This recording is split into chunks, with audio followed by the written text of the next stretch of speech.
आणि डॉक्टर बाबासाहेब आंबेडकरांचाही आयुष्यभराचा लढा, मग मोहम्मद पैगंबर साहेबांचा असो, बसवांनांचा असो, सगळ्या महानुभावांचा जे लढा होता, त्या लढाचा सार एकच होता की या देशामध्ये जन्माला येणाऱ्या प्रत्येक नागरिकाला जगण्याचं नव्हे तर सन्मानानं जगण्याचा अधिकार मिळाला पाहिजे. सगळ्या गोष्टी बाजूला ठेवतो आपण, पण एकच मुद्दा की जो माणूस या देशामध्ये, भारतामध्ये जन्म घेणार आहे, या देशात जन्मलेल्या प्रत्येक व्यक्तीला फक्त जगण्याचं नव्हे तर सन्मानानं जगण्याचा अधिकार मिळाला पाहिजे.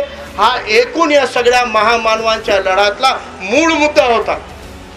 तेवढंच आपल्याला मिळालं का? ते तरी आपल्याला मिळालं का?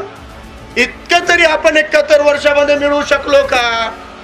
संविधानानं या देशामधल्या सत्ताधाऱ्यांना आणि इथल्या व्यवस्थेला असं बंधनामध्ये अडकवलेलं आहे की इथले जितके प्रश्न आहेत गुलामीचे, विषमतेचे, ते हळूहळू सुटायला हवेत. आणि ते सुटून या देशात जन्मणाऱ्या प्रत्येक व्यक्तीला, मग ते महिला असो की पुरुष असो, बालक असो की वृद्ध असो, श्रीमंत असो की गरीब असो, सगळ्यांना या देशात जन्मलेल्या प्रत्येक व्यक्तीला सन्मानानं जगण्याचा अधिकार मिळाला पाहिजे. परंतु मित्रांनो, आज इतके 71 वर्षानंतर आपण बघतोय की सन्मानानं जगण्याचा तर सोडा, पण कसं तरी जगण्याचं सुद्धा आता अधिकार राहिलं नाही, वातावरण राहिलं नाही, परिस्थिती राहिली नाही. परिस्थिती अशी बनवण्यात आलेली आहे की लोकांनी जगण्याचंच स्वप्न बाजूला ठेवावं, जगण्याच्या हेतूला बाजूला ठेवावं आणि नैसर्गिक आयुष्य जगण्याआधी आत्महत्या करून मरण पत्करावं. शेतकऱ्यांच्या आत्महत्या, कितीतरी लाख शेतकऱ्यांनी गेल्या 20-25 वर्षामध्ये आत्महत्या केलेल्या आहेत. जितक्या शेतकऱ्यांनी आत्महत्या केल्या या जगामध्ये एखाद्या देशाची, छोट्या देशाची एकूण लोकसंख्या सुद्धा त्यापेक्षा कमी आहे.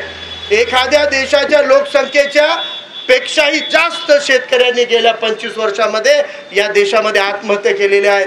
आपलं नैसर्गिक आयुष्य जगलेलं नाही आहे, त्यांचं जगण्याचा अधिकार इथल्या व्यवस्थेला हिसकावून घेतलेला आहे.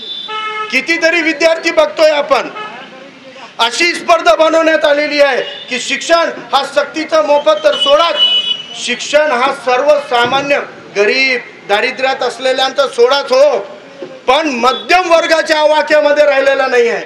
जे स्वतःला मध्यमवर्गीय म्हणतात, या देशामध्ये सगळ्यात जास्त लोकसंख्येमध्ये असलेला हा जे घटक आहे मध्यमवर्गीय, या मध्यमवर्गीयांच्या आवाक्यामध्ये शिक्षण राहिलेलं नाही आहे.